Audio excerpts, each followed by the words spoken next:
ഇടുക്കി മയിലാടുംപാറയ്ക്ക് സമീപം കടുവ കുഴിയിൽ വീണു. സ്വകാര്യ വ്യക്തിയുടെ ഏലത്തോട്ടത്തിലെ കുഴിയിലാണ് കടുവ വീണത്. ഇപ്പോൾ കടുവയെ മയക്കുവെടി വെച്ചിട്ടുണ്ട് എന്നുള്ള വിവരം കൂടി വരുന്നുണ്ട്. അതിന്റെ ദൃശ്യമാണ് കാണുന്നത്. വനംവകുപ്പ് സംഘം സ്ഥലത്ത് നേരത്തെ എത്തിയിരുന്നു. മയക്കുവെടി വെച്ച് പിടികൂടും എന്ന് അറിയിച്ചിരുന്നു. ഇപ്പോൾ കടുവയെ മയക്കുവെടി വെച്ചിട്ടുണ്ട്. അതിന്റെ ദൃശ്യമാണ് കാണുന്നത്. ഇടുക്കി മയിലാടുംപാറയ്ക്ക് സമീപമാണ് കുഴിയിൽ വീണ കടുവയെ മയക്കുവെടി വെച്ചിരിക്കുന്നത്. സ്വകാര്യ വ്യക്തിയുടെ ഏലത്തോട്ടത്തിലെ കുഴിയിലാണ് കടുവ വീണത്. വിവരങ്ങളുമായി ഇടുക്കിയിൽ നിന്ന് ആൽവിൻ തോമസ് ആണ് ചേരുന്നത്. ആൽവിൻ, എന്തായാലും കടുവയെ മയക്കുവെടി വെച്ചിട്ടുണ്ട് എന്നുള്ള വിവരമാണ് പുറത്തു വരുന്നത്. കൂടുതൽ വിശദാംശങ്ങൾ നൽകാം.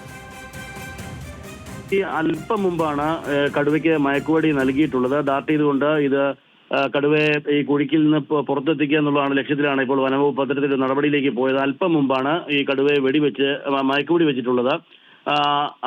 അരമണിക്കൂർ സമയമാണ് ഈ മയങ്ങുന്നതിന് വേണ്ട സമയം എന്നുള്ളതാണ് വനംവകുപ്പ് നമുക്ക് നൽകിയ വിവരം.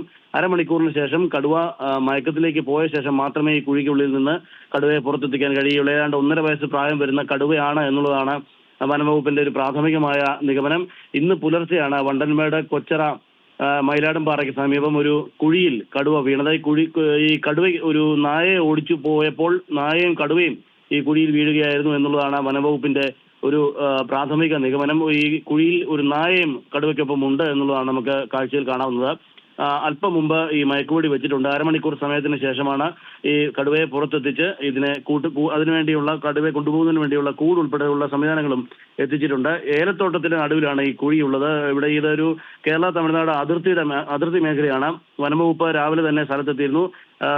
കുമളി റേഞ്ചിൽ നിന്നുള്ള ഫോറസ്റ്റ് ഉദ്യോഗസ്ഥരും അതോടൊപ്പം തന്നെ തമിഴ്നാട് മേഖലയിൽ നിന്നുള്ള ഫോറസ്റ്റ് ഉദ്യോഗസ്ഥരും സ്ഥലത്തെത്തിയിട്ടുണ്ട്. കടുവയെ മയക്കുവെടി വെച്ച് അല്പസമയത്തിനകം തന്നെ കടുവയെ ഈ കുഴിയിൽ നിന്ന് എടുത്ത് കൂട്ടിലാക്കി തേക്കടി പെരിയാർ കടുവ സങ്കേതത്തിലേക്ക് കൊണ്ടുപോകുമെന്നുള്ളതാണ് നമുക്ക് അറിയാൻ കഴിയുന്നത്. സ്വാതി.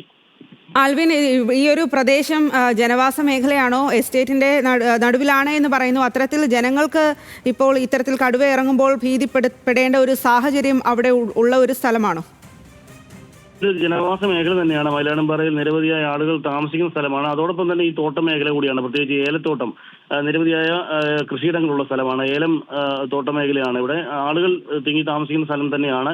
ഇതിനു മുമ്പ് ഈ കടുവയുടെ സാന്നിധ്യം ഉണ്ടായിട്ടില്ല എന്നുള്ളതായിരുന്നു ജനങ്ങൾ പറഞ്ഞിരുന്നത്. അത്തരത്തിലുള്ള കാഴ്ചകളും പന്നിയും മറ്റും അത്തരം വന്യമൃഗങ്ങളൊക്കെ ഉണ്ടായിരുന്നുള്ളൂ. പക്ഷേ കടുവയുടെ ഒരു സാന്നിധ്യം ഇതുവരെ ഉണ്ടായിട്ടില്ല എന്നുള്ളതായിരുന്നു. അതുകൊണ്ട് തന്നെ ചെറിയൊരു ഭയം അവർക്കുള്ളിൽ ഉണ്ട്. പെട്ടെന്ന് ഇങ്ങനെ കടുവ ഇങ്ങനെ ഒരു കുഴിയിൽ വീഴുകയും കാണുകയും ഒക്കെ ചെയ്തപ്പോൾ രാവിലെ തോട്ടം തൊഴിലാളികളാണ് ഈ കടുവയുടെ ശബ്ദം കേട്ടുകൊണ്ട് പോയി നോക്കുമ്പോഴാണ് ഈ കുഴിക്കുള്ളിൽ കടുവ വീണതായി കണ്ടെത്തുന്നത്. ഈ പ്രദേശത്ത് ഇതിനു മുമ്പ് അങ്ങനെ കണ്ടെത്തിയതായി അല്ലെങ്കിൽ കണ്ടതായി ഒന്നും നാട്ടുകാർ പറയുന്നില്ല.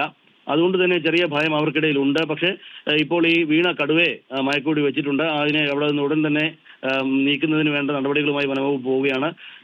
ഈ ഫ്ലൈയിങ് സ്ക്വാഡ്, DFO അടക്കമുള്ള സംവിധാനങ്ങൾ അവിടെ എത്തിച്ചേർന്നിട്ടുണ്ട്. വനംവകുപ്പിന്റെ നിരവധിയായ ഉദ്യോഗസ്ഥരുണ്ട്. അതുകൊണ്ട് തന്നെ അല്പസമയത്തിനകം തന്നെ കടുവയെ അവിടെ നിന്ന് ആ കുഴിക്കുള്ളിൽ നിന്ന് ഉയർത്തി കൊണ്ടുവന്നിരിക്കുന്ന കൂട്ടിൽ കൊണ്ടുപോകുമെന്നുള്ളതാണ് പറഞ്ഞിരിക്കുന്നത്. കേജ് കൊണ്ടുവന്നിട്ടുണ്ട്. ഇതിനായുള്ള കൂട് കൊണ്ടുവന്നിട്ടുണ്ട്. ആ കൂടിലേക്ക് മാറ്റിയ ശേഷം അവിടെ നിന്ന് പെരിയാർ കടുവ സംഘത്തിലേക്ക് മാറ്റുമെന്നുള്ളതാണ് ഇപ്പോഴത്തെ വനംവകുപ്പിന്റെ നമുക്ക് നൽകിയിരിക്കുന്ന വിവരം. ഏതായാലും ഈ പ്രദേശത്ത് ചെറിയ ഭീതി ഉണ്ടായിരുന്നത് അത് ഒഴിവായി. ഇന്ന് രാവിലെയാണ് ഇങ്ങനെ ഒരു സംഭവം തോട്ടം തൊഴിലാളികൾ ഉൾപ്പെടെ കാണുന്നത്. അതുകൊണ്ട് തന്നെ ഇതൊരു ജനവാസ മേഖല കൂടിയാണ് എന്നുള്ളതാണ് ഏറ്റവും ശ്രദ്ധേയം. അവിടെയാണ് കടുവയുടെ സാന്നിധ്യം ഉണ്ടായത്. നമുക്ക് വനംവകുപ്പിൽ നിന്ന് അറിയാൻ കഴിയുന്നത് ഇത് തമിഴ്നാട് അതിർത്തി മേഖലയിൽ നിന്ന് കടന്നെത്തിയ കടുവയാണ് എന്നുള്ള തരത്തിലാണ് ഇപ്പോൾ അവർ പറയുന്നത്. അവർ ഈ പെരിയാർ കടുവ സങ്കേതത്തിലുള്ള അല്ലെങ്കിൽ അതിനോട് ചേർന്നുള്ള തരത്തിലുള്ള കടുവയല്ല എന്നുള്ളതാണ് അവർ ഇപ്പോൾ ഐഡന്റിഫൈ ചെയ്തിരിക്കുന്നത്. അവർ പറയുന്നത് ഒരു തമിഴ്നാട്ടിൽ നിന്ന് വനമേഖലയിൽ നിന്ന് കടന്നെത്തിയ കടുവയാണ് എന്നുള്ളതാണ്. അതുകൊണ്ട് തന്നെയാണ് ഈ കടുവ സാന്നിധ്യം നേരത്തെ തന്നെ ഇവിടെ കണ്ടിട്ടില്ല എന്നുള്ളത് നാട്ടുകാർ പറയുകയും ചെയ്യുന്നത്. ഇത്തരത്തിൽ ആദ്യമായാണ് ഇങ്ങനെ ഒരു സാന്നിധ്യം ഉണ്ട് എന്നുള്ളത് നാട്ടുകാർ പറയുന്നത്. ഏതായാലും ഈ കടുവയെ മയക്കുവെടി വെച്ചിട്ടുണ്ട്. അരമണിക്കൂറിനുള്ളിൽ ഈ കടുവയെ കുഴിക്കുള്ളിൽ നിന്ന് എടുത്ത് കൂട്ടിലേക്ക് മാറ്റി അവിടെ നിന്ന് നീക്കം ചെയ്യുമെന്നുള്ളതാണ് നമുക്ക് വനംവകുപ്പ് ഉദ്യോഗസ്ഥർ നൽകുന്ന വിവരം.